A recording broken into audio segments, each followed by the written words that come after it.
Okay, so we're over here into this chain 3 space. We're going to start here again like we did the previous row. So we're going to chain 3, 1, 2, 3, and remember that counts as our first double crochet. Do 2 more double crochet, 1, and then 2. And we're going to chain 3, 1, 2, 3, and then 3 more double crochet. You might be thinking, oh, row 3 is the same as 2. Nope, it's going to be a little bit different in just a second here. It'll be a little bit different. So each of the chain 3 spaces are the same. Okay, so now here we are. You notice here where you have the previous row where you have 3 double crochets and 3 double crochets, there's this little space here. We're going to work in there next. We're going to do 2 chains, 1, 2. Then we're going to put our hook here, bring it through, grab our yarn, and just do a slip stitch. So I find if I hold those chains and just bring this through, it comes through nicely. So then chain 2, 1, 2, yarn over, and we're going to do our 3 double crochet, and then our chain 3 and 3 double crochet. So 2 double crochet, chain 3, 1, 2, 3, and then 3 double crochet. Whoops, 1, 2, and then 3, and then chain 2, 1, 2, and again in between those 2 spots where the 3 double crochets join, you just put your hook through here, yarn over, bring it through, and bring it through. So do your slip stitch, chain 2, 1, 2, and then your 3 double crochet, chain 3 and 3 double crochet, and I did not get all the plies. You see that? I didn't grab them all. Sometimes that happens, and now I didn't get them all on my hook. There we go. This is a 4-ply yarn that I'm working with, and I notice when I work with cotton yarn that sometimes it has a tendency, because it's not so woven together, that you will sometimes miss one, and so I really pay attention to that. Because later on when you see that in your work, it's going to make you crazy. You're going to unravel all of your crochet and fix it. 1, 2, and then my slip stitch, and then 1, 2, and then I'm just going to do my 3 double crochet, chain 3, 3 double crochet, and then I have 1, 2, 3 more to go, and when I join it here, I'll meet you back there. Okay, so I'm over here. I've done my 3 double, or I should say, started with my chain 3, 2 double crochet, chain 3, 3 double crochet, chain 2, did my slip stitch in between here, and my chain 2, and then I continued with my 3 double crochet, chain 3, 3 double crochet, and I continued with that pattern in each area all the way around. I've done my chain 2. Now I'm going to slip stitch to my initial chain 3 space. It's right here, and bring my hook through, and hook through. That's just a slip stitch. Okay, so now we're looking good, right? So that is row 3 all done. Now if you take a look at here, we're going to line it up. So our row 3 is all done. We have 1 more row to go, and if you notice, get this hook out of the way for you here. If you notice on row 3, there, it's pretty close.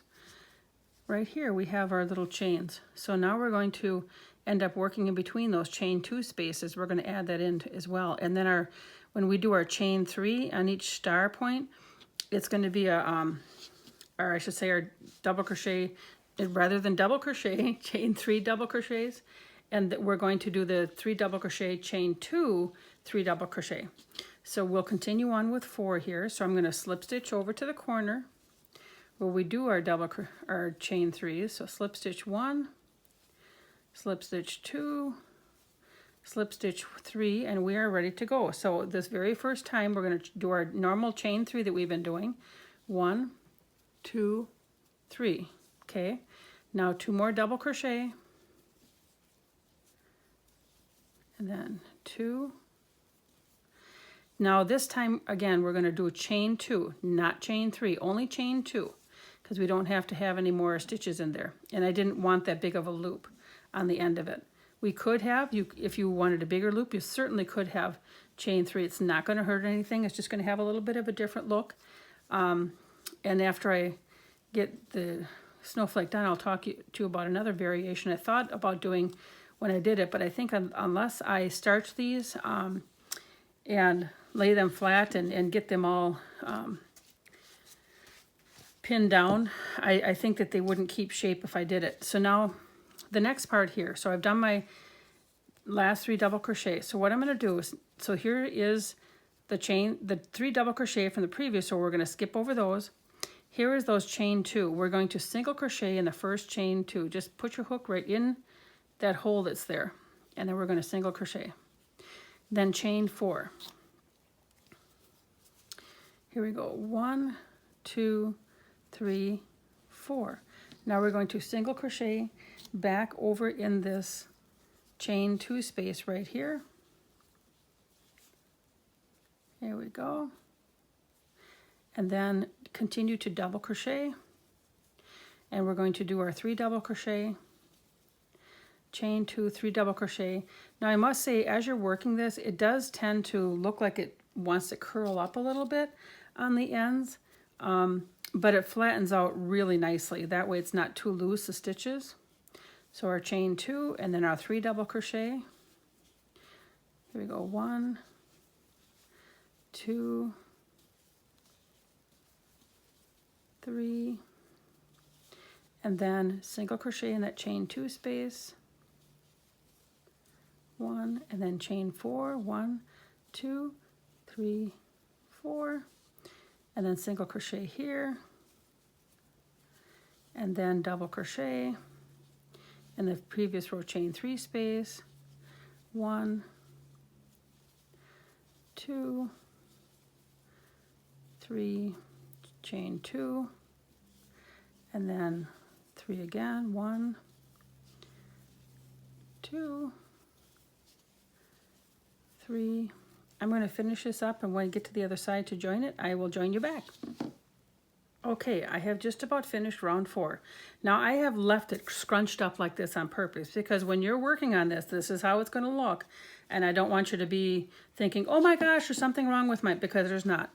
So I've just done my last chain 4 that's in between. I did my single crochet and my chain 4, and then my single crochet that's in between that previous row chain 2. So now what I do is I just do a slip stitch to that top chain 3 stitch, just like we had been in the previous rows, right here like this, and that is done. Now I'm going to snip off my yarn, and I'm going to show you how I weave in the ends too. So if you're a beginner and you have not weaved in ends, this is what I do as well. So I'm going to take my hook out, take my yarn through, and I like to weave it in really good so I don't have to worry about it coming out. But one thing I'm going to show you, so you're seeing it looks all scrunchy. Well, I just take it here with my hand and it flattens out within seconds, but it just has a nice shape then. And I take this and I just finger press it, and it stays pretty nice. So here we go. So if I were going to have this all done, see how it's really quickly, it just took shape really quickly.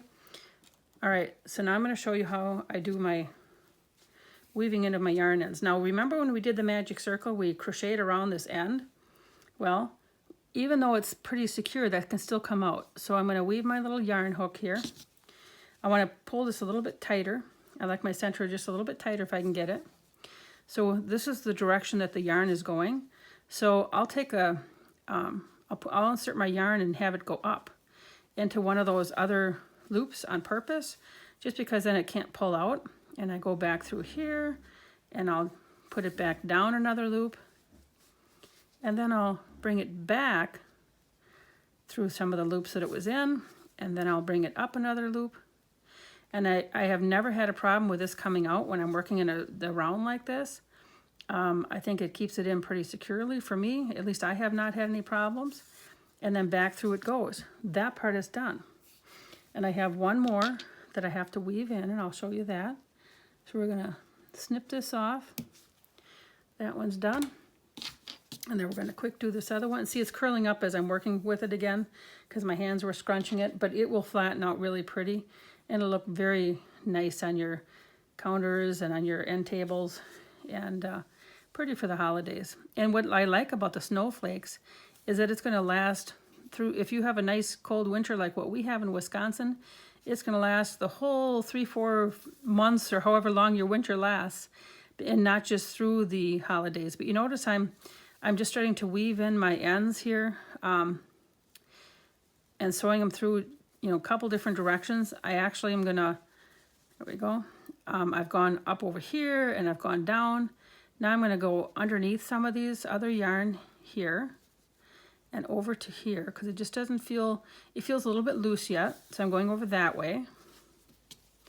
And now I need to work back, because you always want to go back and forth. You don't want to just go in one, here I'll go that way and I'll go in one. You don't ever want to go in just one direction, because it's too easy to come out. At least that's what my experience has been.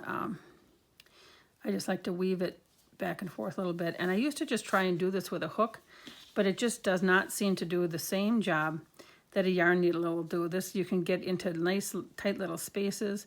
And when it becomes a little bit tight to work with, then you know that you've got it really nice and snug. Like right now, it's getting a little bit tighter to work with, which is really nice. And I know that they'll say that you can do, you know, back and forth 3 times and it's done. Well, I don't know. It makes me nervous. That's all I'm going to say. It makes me nervous. Now that was getting pretty snug. So I'm going to cut this off now. Now I feel good, and I don't know, I probably went back and forth like 16 times. So I'm going to flatten this out. Here we go. See, doesn't that look pretty? And now, I talked to you before about how you could do a different variation. I think that instead of doing the chain 4 in between here, if you wanted like a longer spike, I would probably double that. You could almost go, you know, like a 6 or an 8, and you would have it really long on this side. But then I think that if you, I don't know if it would stay. Like if you know, it might just look like a round circle hanging out there. Unless you starched it and really made it, you know, did blocking with it. I think it, you know, it would look pretty like that. I think it would really look pretty like that with a little spike out there. So if I were going to starch this and block it, I think that that's what I would do, is I'd probably add on to these, because that would really look sharp coming out there. So I hope that you try and make some for yourself. Again, this is in white, this is in denim. I thought that they looked really cute, very pretty for like a country style home. So enjoy. I hope you have a chance to make your own, and I hope that this has inspired you to do some crochet today. Have a wonderful day, and thank you very much for watching, and please remember to like, share, and subscribe. The written pattern for this is also available on patternprincess.com. Please come and check us out. Bye-bye.